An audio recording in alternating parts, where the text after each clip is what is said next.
Great. Well, thanks for joining this evening. Appreciate your coming along to look at trees. It's an interesting topic and it's exactly the right time of year for it. So let me share my screen and we'll start looking at trees.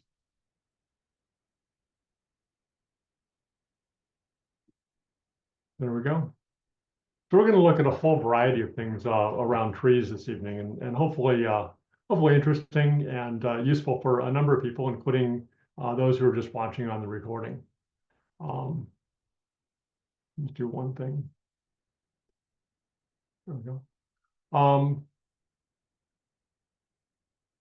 So let's go ahead and start with a prayer. Living God, we gather in your presence to worship you. May our worship join with all creations, praising you according to its kind. We celebrate the beauty and importance of the trees that you have made. May the worship of our hearts be reflected in the worship of our lives, so that we enable the trees of the field to clap their hands and the trees of the forest to sing for joy. Through Jesus Christ our Lord. Amen. What I want to try to do today is start with the framework of looking at trees overall, why they're important and what they provide and some of the challenges that we have, and then go through looking more specifically at what we can do with trees in Seattle. And it really is looking at the Seattle context for it. So trees absorb about 16 billion tons of CO2 per year. There's some that's emitted through burning wood or land clearing or wildfires, but overall forests already absorb about 20% of the CO2, carbon dioxide, that humans produce. And with tree planting initiatives all around the planet, that could increase as well. There's some initiatives to plant 1 billion trees or 1 trillion trees or any number of them. So that percentage, that number could go up. There are around 3 trillion trees on Earth at this point. Satellite data is amazing and counting is amazing, so a lot of trees around. If we do plant more trees, there are the advocates of tree planting, and then there's some concern around tree planting. But the advocates say that if we plant a whole lot of trees, it could offset emissions and draw down carbon dioxide. 1 billion trees would capture about 200 gigatons of carbon and would reduce atmospheric carbon significantly. But there's some challenges on it as well. One is that if the projects to plant trees are not designed well, they could waste money and just focus on the number of seedlings. You put seeds in the ground and they don't survive. I've got a small forest area down by Eatonville, and we replanted and they were not done right. And numbers looked good until they all didn't survive. So that's an example of the kind of thing that could happen. And then there's also concerns about companies that are emitting a lot and plant trees to offset it, so the amount of carbon going into the atmosphere doesn't really reduce. So a lot of pros for trees, but there's some current concerns as well. So what do trees actually do for us? They remove carbon from the air, they store carbon, and they release oxygen. So they're taking that carbon dioxide, which is a contributor to global warming, out of the atmosphere and giving oxygen for us to breathe. Pretty nifty. So extremely important to our survival in a multitude of ways. Beyond that, those chemical processes, they also do a whole lot of other things. If they're in their yard or the tree or the city, they offer shade. So it's cooler, especially during the warmer summers. During the winter, they block the winds, so it's warmer during the winter. They provide habitat for wildlife and birds, other animals as well, squirrels, a whole variety of different wildlife. They purify the air. They prevent soil erosion. So we've seen some flooding or landslides in places where trees are taken out because there's no trees to hold the soil in place. They clean the water. Mangroves, especially in parts of around the equator, Southeast Asia and other areas, clean the water tremendously. And they're beautiful. They're really pretty. I love going walking in forests. It is just so calming. Being in nature is wonderful, absolutely beautiful. All those trees, though, face challenges from global climate change. There are about 17,000 species of trees that are at risk.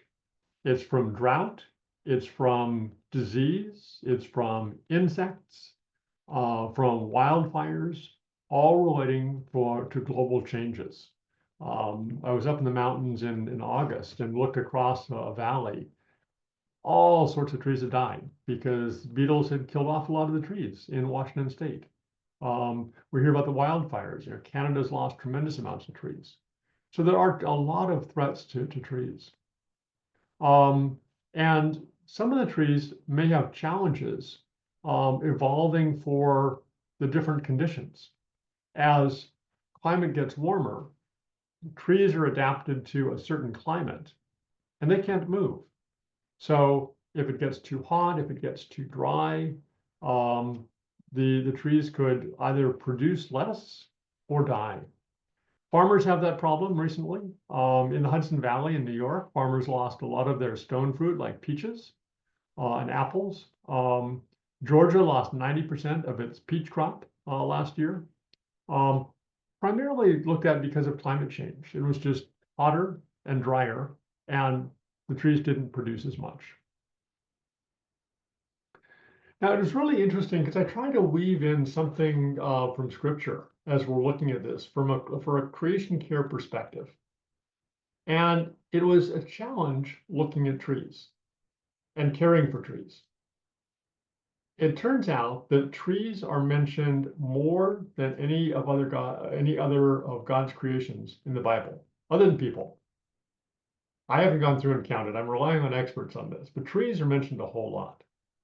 And what I was looking for as I went through is some admonitions to take care of trees, to protect trees, to make sure that they survive.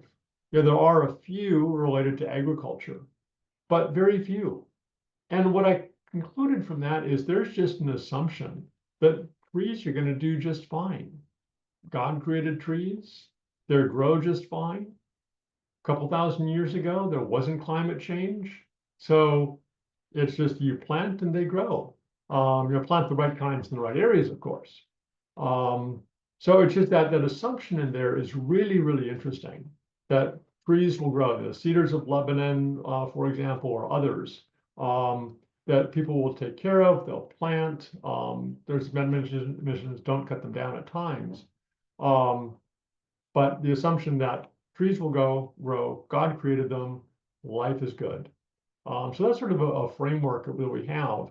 But times have changed, and we have responsibilities to take care of trees. And so that's what we're going to be looking at a lot today, is what can we do to have more trees, plant more trees, do more with trees.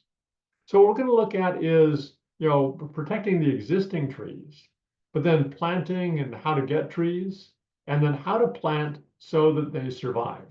I've got personal experience with some trees I planted not surviving in my garden. I've learned some of them are surviving better now, but it is important to figure out how that actually works. But to start, Seattle is wonderful. There are lots and lots of trees around already. If you go over to the Arboretum, where this photo is from, there are tons and tons of trees around. They offset carbon emissions, as we talked about, which helps to reduce climate change. They are absolutely beautiful. There's calmness in the middle of nature. Planting around your house, wherever you live, can save you money. So there's sort of the scientific, it makes the air better, it gives us calmness.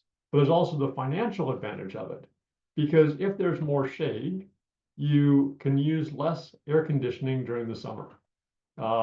Some of us grew up without air conditioning at all in Seattle, but it's gotten hot enough now that a lot more people are putting in air conditioning. But you need less and won't use it as much if you have trees. Overall in Seattle, trees can cool, in other cities, trees can cool a city by 10 degrees Fahrenheit. With the shade, on sidewalks, on businesses, that's massive. So just walk down the street that has trees and one that doesn't have trees, whether it's Seattle or almost any other city, and there's a tremendous difference in there. During the winter, evergreen trees are a windbreak, and then they're habitat for birds year round. That doesn't necessarily save you money, but it does provide calmness and peace. So with heating and cooling, trees provide a lot of benefits for you in your yard. Many of us have trees in our yards or nearby if we're living in condos or apartments. And so what we need to look at is, how do we protect existing trees? What we want to do is maximize the health of trees in our gardens. A lot of that is just letting them grow. It means not pruning them unnecessarily.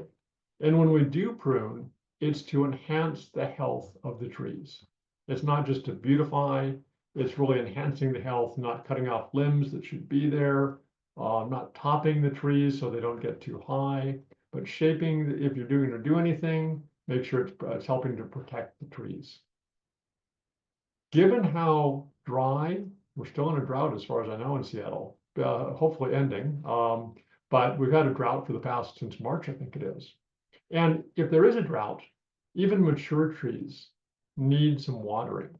You can do very targeted watering with drip lines, or you can get like the inner tubes that go around the tree that let water out. But it can be 15, 20 gallons a day that they need for water. And if you're not an expert, it can be beneficial to engage an arborist. But that is someone who prioritizes conservation and tree health. It's easy to find someone who just wants to cut, but finding someone who thinks of conservation and thinks of the health of the tree, and that's topmost in their mind, takes a little more effort. Really important for making sure that trees survive well. So if you are planting new trees, what do we do? It's right tree, right place. A number of different things we look at when we're looking at planting in the city. We look at the size at maturity, how fast they're going to grow, what shape they're going to be, whether it's just straight up very narrow or very wide. And we look at barriers such as power lines.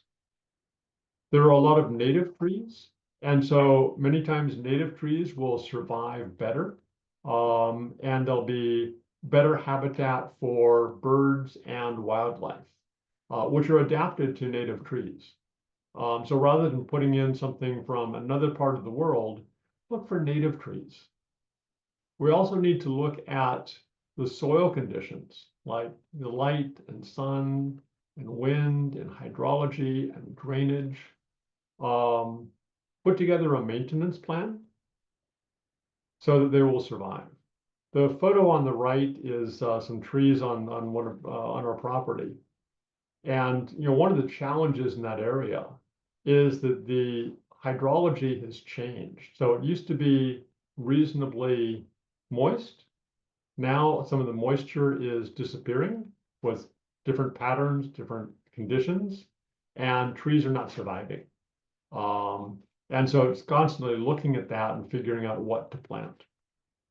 There are some restrictions in the city on what you can plant where, especially along the roadside. So looking at that, looking at what you want for the color. Dogwood, for example, can be absolutely beautiful, or just evergreen trees, fir trees, pine trees. There are different colors in there. I'm figuring out the fruit trees, lots and lots of beautiful blossoms. There are a lot of resources for finding information. The King Conservation District has a lot of information, and it's a great resource, both to get trees and for information on how to plant and care for trees. Libraries have information, nurseries in the area have information.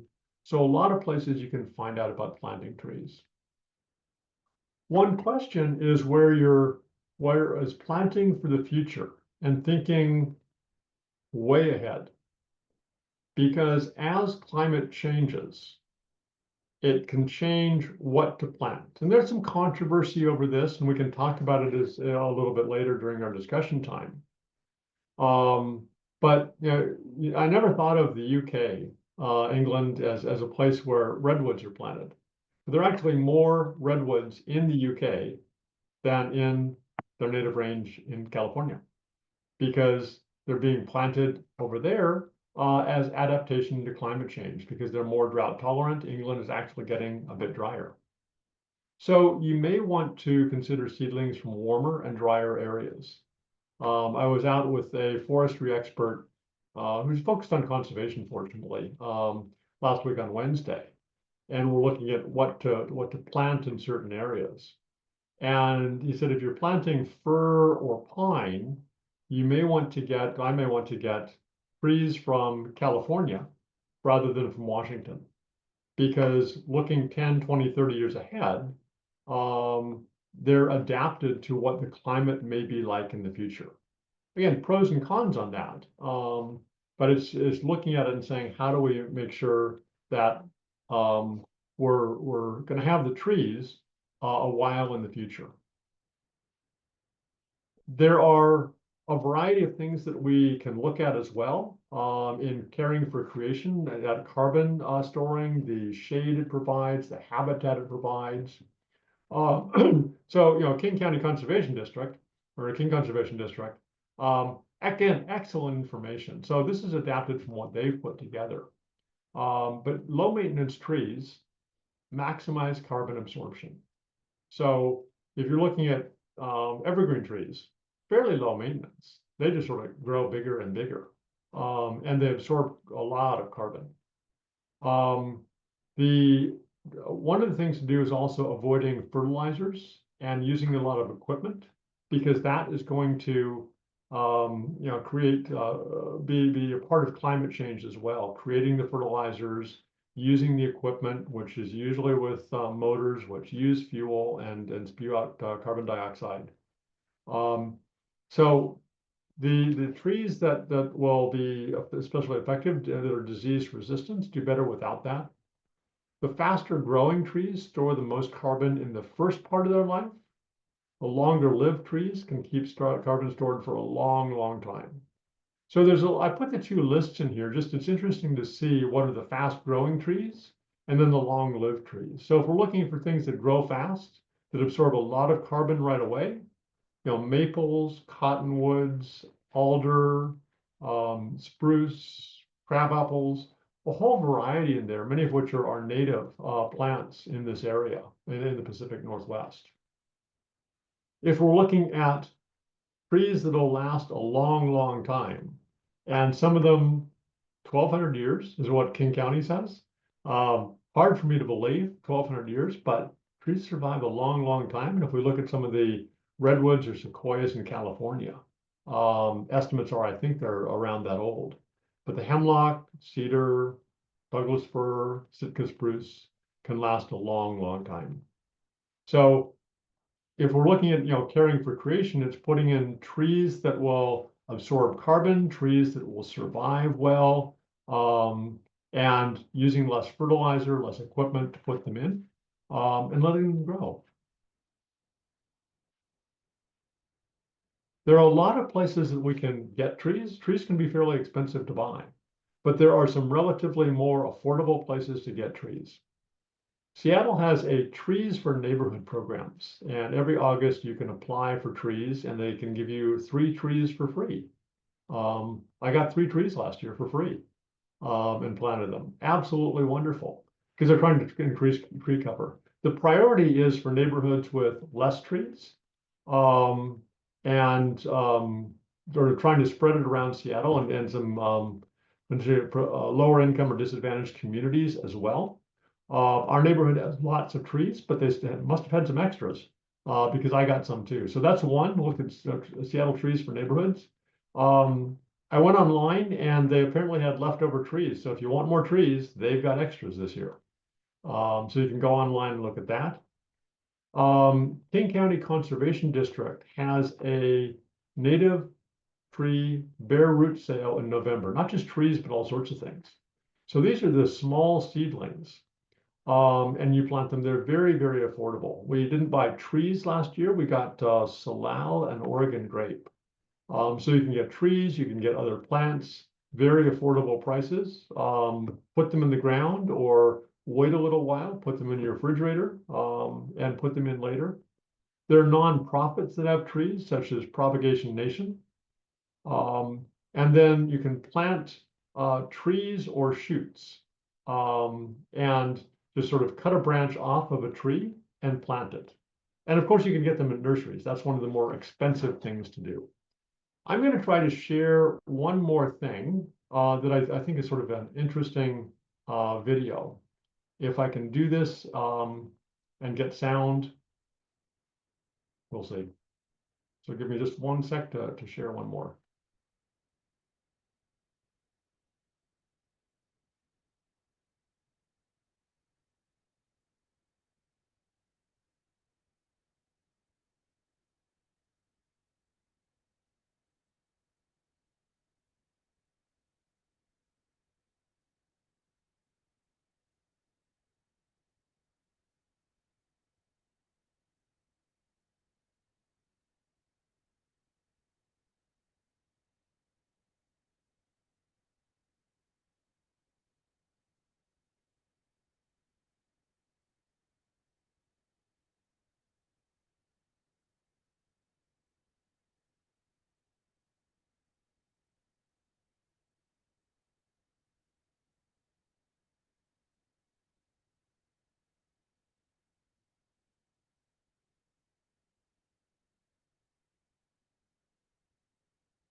Hopefully that was entertaining as well. I saw the trees being planted in there, and I haven't verified it to see how they actually grow. I haven't done it myself yet, but I thought, wow, that is a really interesting way to get trees as well. Just go out and snip a little bit off the end of a tree and stick it in a banana and put it in dirt. Yeah, that's Um, amazing. I've never seen anything like that before. The sound did not come through, but we got the idea anyway. well, the sound was just music. There was no talking anyway, so Oh, okay. yeah, yeah. So I could hear the sound. I'm sorry you couldn't, but I'm not sure what Oh, I did, how I do that. But yeah, it's didn't matter okay. anyway. Yeah. Yeah. So we're going to look at how to plant trees and what to do so that they survive after this. But just wanted to ask your thoughts on, sort of your experience with either, the importance of trees, selecting trees, what you've done getting trees, where you get trees, anything like that, or questions or comments that you may have. Well, you talked about the Seattle trees for neighborhoods, and I bought, or not bought, got a tree from them, a Persian pear, and Wow. that must have been 10 years ago. And it's in my yard, and it's got beautiful colors, which is the reason why I got it. And you know, it's survived. So it gets Fantastic. it's in the right place. So that does make a difference. Good job. George? Yeah, I'm from St. Barnabas on Bainbridge Island, and we're in the process of trying to get funding for solar panels for the roofs on our parts of our church facility. And one of the challenges is that one big section of roof has there's a large, I think it's a red oak in the courtyard just south of that. And it's tall, but the upper parts of it are very sparse. So some sunlight gets through there. And my question, you were saying at some point that topping trees was not a good idea. But in this case, the upper part of this tree is so sparse that topping it seems like it would help us get more energy production from the solar panels. So I've got this trade-off between trees and solar panels. How do you make that yeah, kind of decision? Have you gotten Kathy, then advice from Nancy? an arborist? We have had two arborists look at it. One of them said, yes, we should top it. The other one said, no, no, don't top it. Yep. So, The top is where the tree grows. So it's Yeah. like, I forget the name of it, but I mean, if it's, well, I mean, obviously it's a judgment call, but you might want to consider another arborist who might give you some other ideas aside from topping. yeah. Yeah. Can I just say the comment about trees cooling the house in the summer definitely works for us. And we have a great big maple, which graciously sheds its leaves so we get lots of light during the winter. Yeah, that's great. Perfect. George, on your question or comment, it is a tough balance in there, and there can be some shaping that's done or some other things potentially.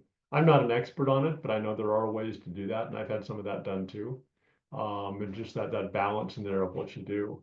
Also, you may have already looked at it, but I did a presentation for Earth Ministry on solar for congregations and nonprofits that you can watch. And the 30% funding and some other things are in there. So if you want to watch that at all. Yeah, we've been applying for various grants. I'm on my third grant application right now. So yeah, I know about the 30% tax credit. Fantastic. And so in our in my home, we're kind of surrounded by on two sides with some very tall. I think they're cedar trees. They're over 200 feet tall. They're very Wow. old. Yeah. And yet we have one section of yard that's just grass that we think we really should be planting some trees there. But part of our challenge is how do we decide what trees to plant there? And some of the questions you were raising, I know on Bainbridge Island they really want native trees. But what's going to look right next to these really tall cedar trees? Yeah.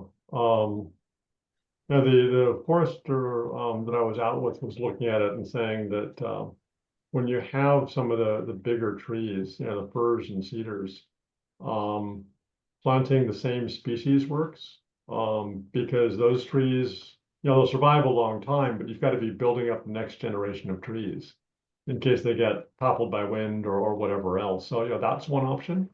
But if you're doing it for, color and fruit or whatever else, sort of follow Kathy's lead and get something that's really pretty. And I assume you get pears, Kathy, so combination. No? Oh, No, it's not. Well, since the city provided it, it survives well in this climate. So that's all I know. But no, there's no pears. It's not a fruit tree. It's just called okay. pear. Yeah. Oh, okay. I wasn't familiar with it. I just assumed I heard pear and I thought pears. Yeah, that's a fair assumption. So I don't think I've really helped that much, but what we do is either ask, King County, King Conservation District has webinars, and the other counties also have webinars on what to plant where and how to plant and all that. So that could be one thing is, I know they've got a whole series coming up. I think it's in the first quarter of next year. And anyone can watch, you don't need to be in King County. But Pierce County has something similar and then others as well. So that could be a source of information for you. Yeah. Yeah. Thank you. Well, Richard, I was going to add that when you're in downtown Seattle and you're looking at trees parked along the parking strips or the curb, many of those were planted by a couple of my friends, probably 30 years ago, who were working with a special project under the city to plant downtown trees. And so those trees are still very much alive and growing this number of years later.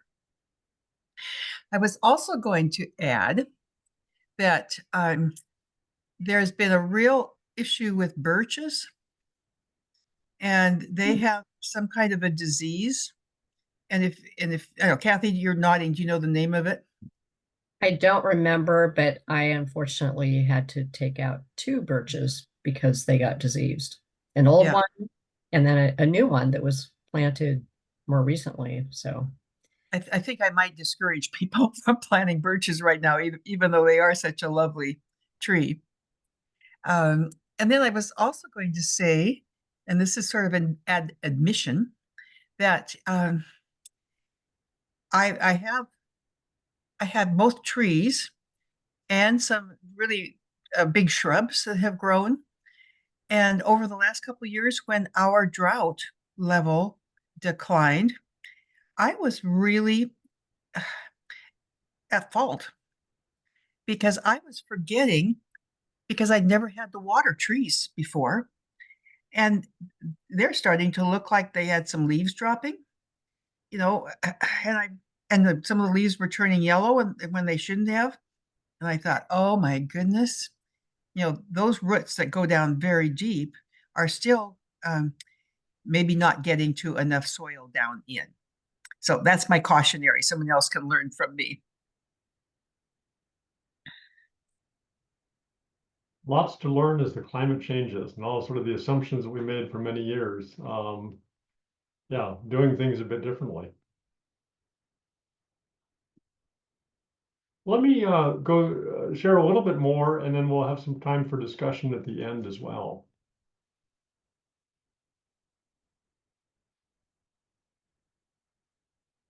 Let me try to turn the, sorry.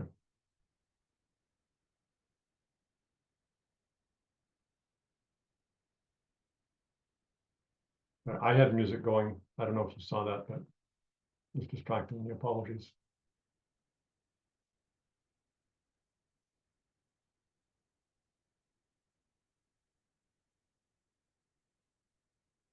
So as we're looking at where to plant trees, this sort of goes to George's question as well, of, you know, available space and surrounding structures and power lines and utilities, which you don't have, but you know, the trees around it as well, and choosing the space to match the needs of the tree, as well as your own personal needs. And you know, there's all kinds of different things you can do, and for something that's surrounded by other trees that are super large, is looking at what will survive with lots of shade around it, which can be a challenge. But it's sort of matching the needs. And if you are in a space where there are structures around, then it's looking at things quite differently. If you don't have space to plant trees, there are a whole lot of things you can do to, if you don't have your own garden, a lot of other places you can go to. So there's the St. Mark's Greenbelt right behind St. Mark's, and there's a lot going on with there. Kathy can tell us about that later. Seattle Parks has events to plant trees all around the city in the parks. That's another one. Green Seattle Partnership is also planting trees, and again, Kathy's involved with that and can tell us about it. There are events for King County if you want to go out further, if you're not in Seattle. And so around King County, there are opportunities. Mountains to Sound is planting trees. So almost wherever you are around this area, if you're in a apartment or a condo, there's still ways that you can go out and plant trees and make a difference, and you can go back and see your trees all the time. So a lot of different places to plant and opportunities, even if you don't have your own space. This is the best time of year to plant trees because it's getting cooler, there's more water, there's time to develop for trees to develop a strong root system before the hot time arrives next year. So it's really planting around this time is absolutely perfect. New trees, when they're planted, need time to develop that system of roots and acclimatize before the winter weather sets in as well. So between now and December, January, they've got 3 months to acclimatize, put down some roots in the soil, get more stable, and then once they start growing again in the spring, more roots go down and they're able to survive the summer better. They still need lots of water. So September, October, this is fine, but sort of getting much later than this will not give them time to acclimatize. And planting in the spring, I used to think we could just plant in the spring because it was wet enough during the summer and not that hot during the summer, but times have changed, and so we need to plant in the fall and make sure that we're getting the trees, giving trees the optimal chance to survive. I have this little video in another place too here, so that's one.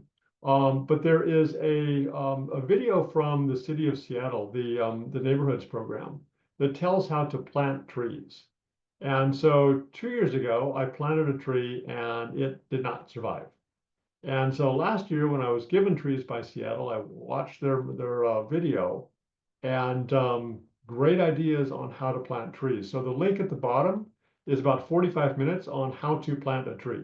And I thought, I thought it was easy, but it takes a bit more, obviously, and my trees are surviving now. So we've got a redwood and a cedar tree, which are good. So when you take the trees are generally grown in a pot, there's a root flare, sort of like it looks like a root coming out from the top of the ground almost. You locate that. You also, the roots get compressed within the container that they're in, and so they need to be loosened. And you can do that by just tapping on the dirt to let the roots come out so that they will be able to get out into the soil more easily. If you simply take the tree out of the container and put it in the ground without doing something like that, it's not going to survive well. You can dig a hole, put your tree in, but the trunk flare would be above ground. And there are examples, they've got photos of that in the video. You then fill in the hole, obviously, and water your tree. Mulch going around it, wood chips or other things will help protect it from the cooler weather, so it can be beneficial. If it is not a strong enough tree, it may need a stake, and tie the tree to the stake to hold it up. From now on, we could get another dry spell, but more likely we'll get rain, and so there's not that much watering that needs to be done. But once you get to next summer, starting in around May, it is literally putting 15-20 gallons on 2-3 times a week to make sure that the tree is getting enough water. So it's making sure it has enough water now. With that water you put in the hole or water the tree after you plant it, and then making sure once it gets warmer that there is enough water for it also. So the 15 to 20 gallons twice a week at least. You can use a watering bag, you can use a bucket, you can use a hose, any way that you want to do it. We've got on the trees that we have, we've put in automatic watering. And so they've got a little sprinkler that shoots out water. We do it every day during the summer, but it can be every 2 days or just whatever you want to set on it. So that can be done as well. And you should also be weeding, because any weeds that are around it are competing plants. They'll compete for nutrients in the soil, so they need to be removed. There's probably not that much pruning that you need to do, but the mulch that you put at the bottom, and this is a photo of the mulch that you could put there, keeps the weeds away, protects the trunk, protects against extreme temperatures to some degree, conserves water. So about 3 to 4 inches of wood chips or other mulch can be tremendously beneficial for the trees and making sure that they survive. and then make sure you enjoy your time in nature. Wherever it may be, parks, yard, wherever it may be, enjoy the time. So, well, I'll put the slides down, but questions just to look at, what do you need to decide whether to plant trees and when, where, how will you plant, and what's been your experience with planting trees? I know Carolyn mentioned some and others have mentioned. Kathy has hers surviving from 10 years. Others of us have hit and miss.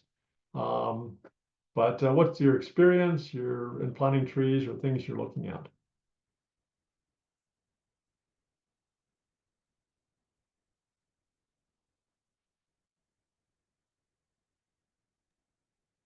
Well, this is like true confessions time.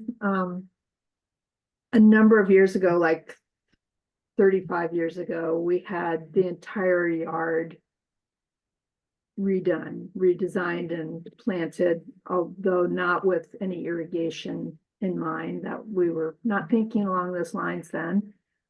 And several of the trees have always been my favorite part of that evolution. Over time, some of the trees have given birth to other trees.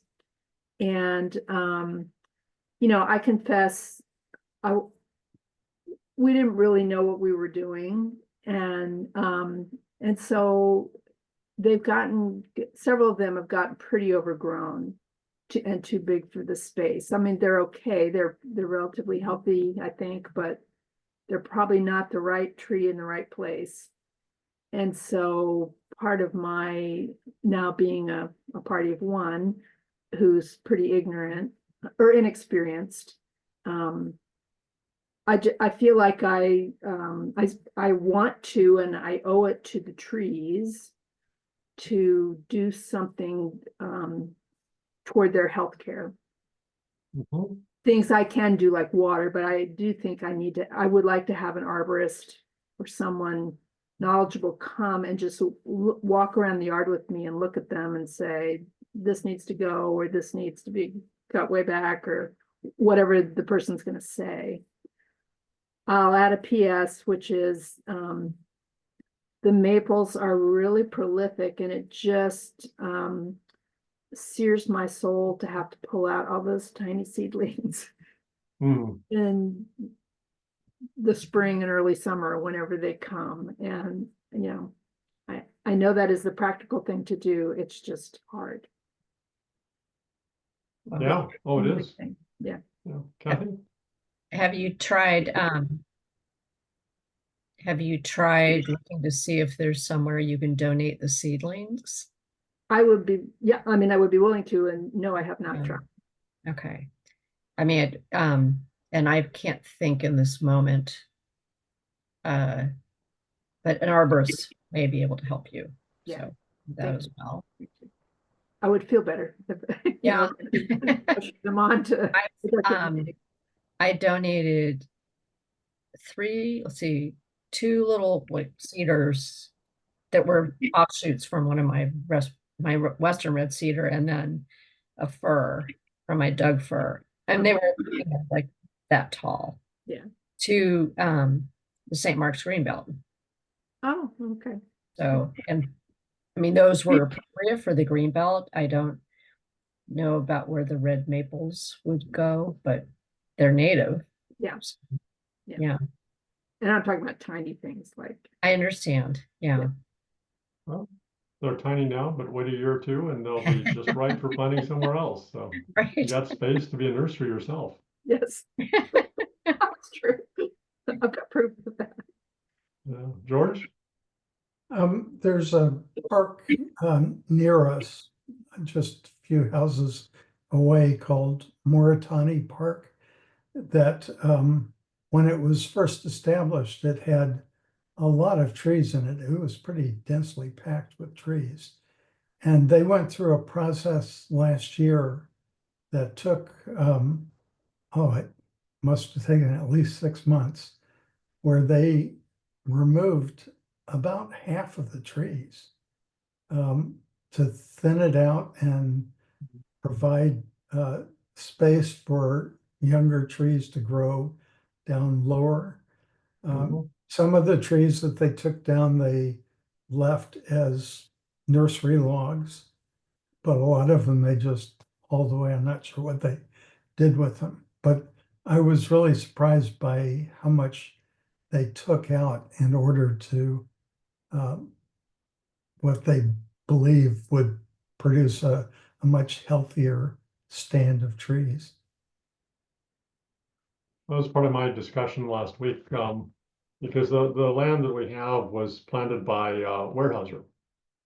And they just plant lots of trees. So the estimate from the person I was with was that they planted about 280 trees per acre. And we had it thinned about 5 years ago, and it's down between 140 and 160. So that sort of meshes with what you're saying at this point. But he said, you know, in a natural state, it would be like 25 to 50 trees per acre. But the forestry companies just plant tons, and then you cut it back, thin it now, and the trees will grow much better. And then about 15 or 20 years from now, it may be thinned down to like 80 per acre, or something like that. So there's a process in there. And we left some trees, but we sold others. We didn't make much money, but at least they went to productive use. So again, I don't know what happened with the trees around you, but it just that meshes so much with what you're saying that like half of them are gone, but for the next 50 to 100 years, it's going to be much better for them to have less competition in there. And Eddie, to your point, it was all planted with Douglas fir. And now we've got maples, and we've got alders, and we've got cottonwoods, and we've got a whole variety of things. And I'm interested in sitting there saying, and we got some cedars in there that have grown as well. And he was saying that sort of in a natural forest, you'll get a multitude of species rather than just the monoculture. And so that's actually good. I'm learning. I'm a newbie on this, so I'm learning. Richard, did you want me to talk now about the Green Seattle Partnership and Sure, that'd be great. Greenbelt? Yeah. So I'll start with the Green Seattle Partnership. I put the link in the chat, and it works. I checked it. I didn't make any typing errors. And I discovered that there's a Seattle Forest Week, the week of October 26th. And I think that may be opportunities that probably have events, planting events, or I'm not sure. I didn't have time to check that out. But they are a consortium that the city of Seattle helped start them, and they fund them. At this point, they probably also get grants, and they have partner with businesses and community groups. And there are forest stewards that are trained. They have a class every year to train new forest stewards. And then the forest stewards go out and run work parties in the various parks and open spaces around the city, one of which is St. Mark's Greenbelt. So, and the St. Mark's Greenbelt, we have 2 forest stewards.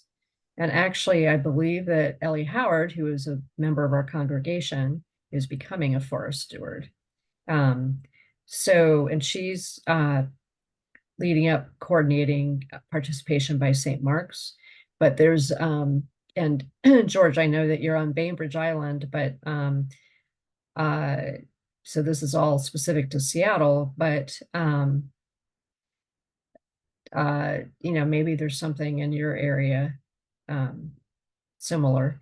But yeah, so the link is in the St. Mark's Cathedral newsletter, which comes out tomorrow. There are 3 more work parties. They're once a month. So October 19th, November 16th, and December 7th, and you have to register. So, but the link is in the Cathedral newsletter for anybody that's interested, or if you know somebody younger that would be interested. It's a ravine, so it's not for the faint-hearted, but over the years, a lot of ivy and blackberry and other species which are bad for the trees have been pulled out, as well as trash has been removed. And then they try to have at least one planting event in the fall. So back to what Richard was saying about when the right time to plant is. And I really don't know if that's true this year, but probably. So can always use more trees. Yep. So I think that covers. Fantastic. Thanks for sharing. Sure. Yeah. Good. The other, I'm gonna do a little bit of advocacy here. The protecting trees, Richard mentioned that in the very beginning. Unfortunately, Seattle, the powers that be at the time were influenced by the developers and pretty much undid the existing tree protection ordinance so that now developers can come in and remove just about any tree they want when they develop. It's all in the name of affordable housing, but the issue is that it's possible to develop without removing the trees, particularly from the edge of the property. And if you take away the trees, then you lose the shading and the cooling and the habitat. And Seattle is supposed to be the evergreen city. So they are, because it's just the funding structure of how permits fund the Department of Construction and Land Use. I don't think that's the existing name of it, but they keep changing the name. So they're pretty much there to say yes. And they've been allowing removal of these gorgeous, long-lived trees. Mm. So it's just, there's, anyway, there's a group, the tree activists that go and have gratitude gatherings, and they've probably been 50% successful. And then the city council people are advocating that they go in and add some protections back in, at least for the big trees, the mature trees. Nice. Thanks for sharing that too.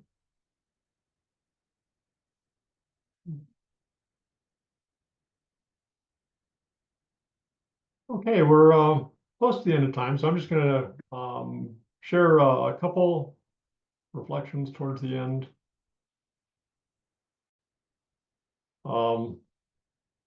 I like to put in a few quotes. Ralph Waldo Emerson, the creation of 1,000 forests is in one acorn. And Franklin Roosevelt, conservation, looked at conservation. Nation destroys its soils, destroys itself. Forests are the lungs of our land, purifying the air and giving fresh strength to our people. So goes back a long time that we need to take care of our trees.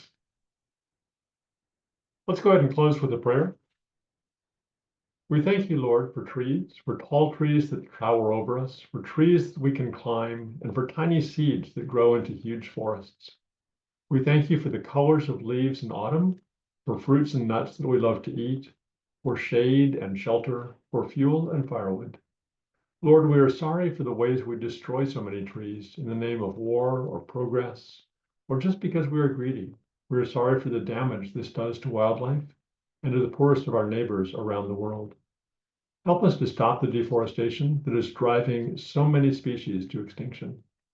We dedicate ourselves anew to caring for trees and forests as part of our worship of Jesus, by whom and for whom all things were made. Amen. That was a beautiful prayer. Very beautiful. Thank you. Thank you. And And the with opening that, as well. we'll close for today. It's all Very positive.